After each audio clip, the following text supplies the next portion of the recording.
नमस्कार मंडळी, आज आपण सार्थ श्रीमत दासबोध दशक 18 त्यातील समास 3 वाचन करणार आहोत, ज्याचे की शीर्षक आहे निस्पृह शिकवण. चला तर मग संकीर्तनाने सुरुवात करूया.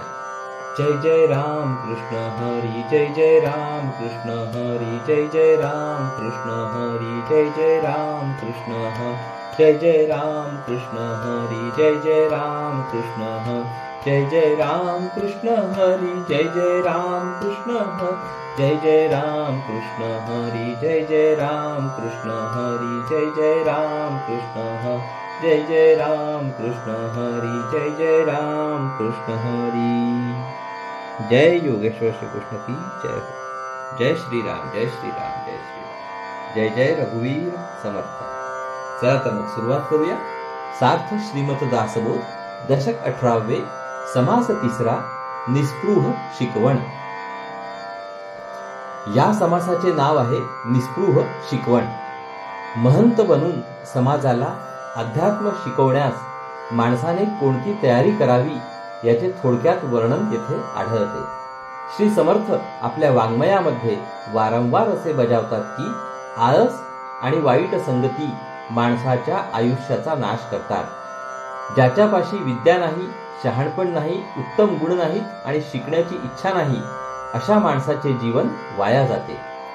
जीवन जर सार्थकी लावायचे असेल तर माणसाने प्रथम आळस बाजूस सारावा, बरेच साधना करावी, अवगुण सांडून उत्तम गुणांचा अभ्यास करावा, एकांत सेवन करून खूप ग्रंथ अभ्यासावे, त्यांचा अर्थ व्यवस्थितपणे समजून घ्यावा, त्या अर्थाची प्रचिती घ्यावी आणि मग मोठ्या आत्मविश्वासाने ठासून कथा करावी. चला तर मग आता ओवी वाचनाला सुरुवात करूया. समास 3 निस्पृह शिकवण. श्रीराम, जय जय रघुवीर समर्थ.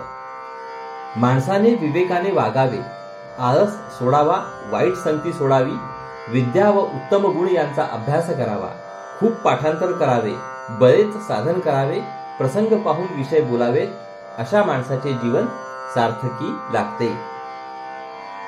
दुर्लभ शरीरी दुर्लभ आयुष्य, याचा करू नये नास, दास म्हणे सावकास, विवेक पहावा. माणसाचा देह मिळणे अति दुर्लभ असते, त्यात आयुष्य मिळणे दुर्लभ असते, म्हणून त्याचा नाश करू नये. श्री रामदास म्हणतात की स्वस्थपणाने विचार करून पहावा. न पाहता उत्तम विवेक, आवघा होतो अविवेक, अविवेके प्राणी रंक, ऐसा दिसे. माणसाने नीटपणे विचार केला नाही तर सारा अविचार होतो. विवेकहीन माणूस दीन बनतो. हे आपले आपण केले, आळसे उदास नागविले, वाईट संगतीने बुडविले, देखत देखता. असे घडून येण्याला आपले आपणच कारण असतो. उदासीन वृत्तीचा माणूसही आळसाने नागवला जातो. वाईट संगतीने माणूस पाहता पाहता बुडतो. मूर्खपणाचा अभ्यास झाला, बाष्कळपणे घाला, काम चांडाळ उठिला तरुणपणी. मूर्खपणा अंगवळणी पडला, पोरकटपणाने वागू लागला, तरुणपण आल्याने कामवासना बळावली. मूर्ख आळसी आणि तरुणा, सर्वांविषयी दैन्यवाणा, काही मिळेना कोणा, काये म्हणावे. अशा प्रकारचा मूर्ख, आळशी आणि तरुण सर्व बाबतीत दैन्यवाणा बनतो. त्याला काही मिळवता येत नाही, याला काय म्हणावे. जे जे पाहिजे ते ते नाही, अन्न वस्त्र तेही नाही, उत्तम गुण काहीच नाही, अंतर्यामी. जीवनाला जे जे आवश्यक आहे त्यापैकी काहीच त्याच्याजवळ नसते. त्याच्यापाशी धड अन्न वस्त्रही नसते. त्याच्या अंतर्यामी उत्तम गुण वगैरे काहीच नसते. बोलता येना, बसता येना, प्रसंग काहीच कळेना, शरीर मन हे वळेना अभ्यासाकडे. नीट बोलता येत नाही, बसता येत नाही, प्रसंग वगैरे काहीच कळत नाही, शरीर आणि मन अभ्यासाकडे वळत नाही. लिहिणे नाही, वाचणे नाही, पुसणे नाही, सांगणे नाही, नेमस्तपणाचा अभ्यास नाही, बाष्कळपणे. लिहिणे नाही, वाचणे नाही, कोणाला विचारणे किंवा नाही सांगणे नाही, पोरकटपणामुळे नियमितपणाचा अभ्यास नाही, अशी त्याची दयनीय अवस्था असते. आपणास काहीच येना आणि शिकविलेही मानेना, आपण वेडा आणि सज्जना बोल ठेवी. स्वतःला काहीच येत नसते आणि जर कोणी शिकवू लागले तर तेही आवडत नाही, असा माणूस आपण वेडा असतो आणि सज्जनांना मात्र तो उगीच दोष देतो. अंतरी एक बाहेर एक, ऐसा जयाचा विवेक, परलोकाचे सार्थक कैसे घडे. मनात एक आणि जनात एक असा ज्याचा विवेक असतो, त्याच्या हातून परलोकाचे सार्थक किंवा परमार्थ कसा घडणार. आपला संसार नासला, मनामध्ये प्रस्तावला, तरी मग अभ्यास केला पाहिजे विवेकाचा. अशा रीतीने संसारात फसगत झाल्यावर माणसाच्या मनाला पश्चाताप होतो, मग त्याने विवेकाचा अभ्यास करावा. एकाग्र करून या मन, बळेंची धरावे साधन, येतनी आळसाचे दर्शन होऊच नये. अशा माणसाने मन एकाग्र करावे आणि जबरदस्तीने परमार्थ साधना करण्यास लागावे. आपल्या प्रयत्नामध्ये चुकून सुद्धा आळसाचा शिरकाव होऊ देऊ नये. अवगुण अवघेची सांडावे, उत्तम गुण अभ्यासावे, प्रबंध पाठ करीत जावे जाड अर्थ. आपल्या अंगचे सगळे अवगुण सोडावे, उत्तम गुणांचा अभ्यास करावा, ग्रंथ पाठ करावे आणि त्यातील मोठा व खोल अर्थ ध्यानात धरावा. पद प्रबंध, श्लोक प्रबंध, नाना धाटी मुद्रा छंद, प्रसंग ज्ञानेंची आनंद होत आहे. नाना प्रकारची रचना असलेले श्लोक आणि पदे तसेच अनेक धाटी, मुद्रा आणि छंद पाठ करावे. योग्य प्रसंगी त्यांचा उचित उपयोग केला तर सर्वांना आनंद होतो.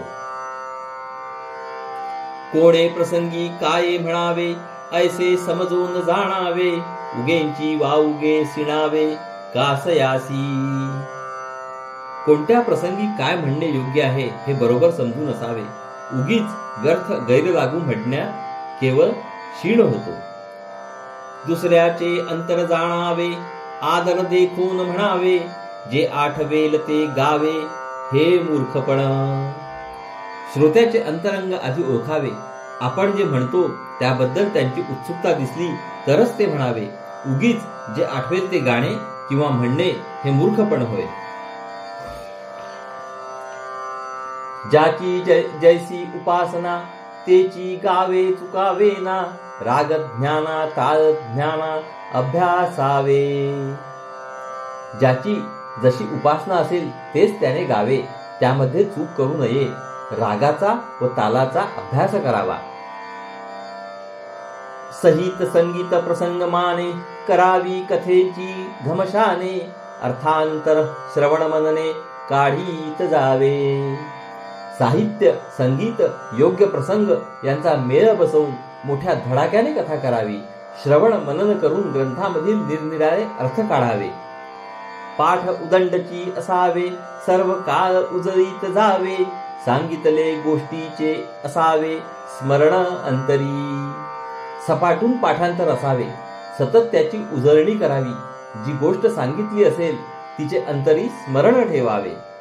अखंड एकांत सेवावा, ग्रंथ मात्र धांडोळावा, प्रचित येईल तो घ्यावा अर्थ मनी.